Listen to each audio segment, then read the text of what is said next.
सुबह से लेकर शाम तक बच्चे ने कोई भी शरारत की है, उसका बाप से तारुफ पता क्या था? आने दो तुम्हारे बाप को बताती हूँ, आने दो तुम्हारे पापा को, आने दो तुम्हारे अब्बू को।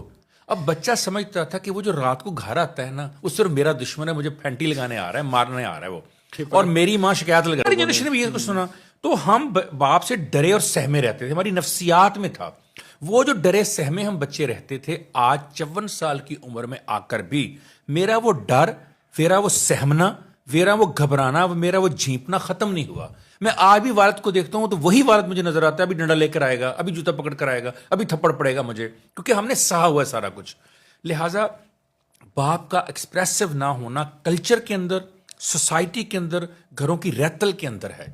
अब जो नई जनरेशन आ रही है, यहां मैंने देखा बेटियां और बेटे, आप शादियों ब्याहों पे देखें, फौतगियों पे, फंक्शंस पे, कि अब वो बाप के साथ घूम रहे होते हैं, माएं उनको अलग कर रही हैं। अब वही किरदार माओ ने, मतलब हमारे घरों में आमतौर पर उस जमाने में माओ को बाप कहा करते थे, तू बच्चे खराब कर देते, चौड़ कर दिए, चौड़ कर दी। अब बिल्कुल उल्ट हो गया, इसको पैराडाइम शिफ्ट कहते हैं।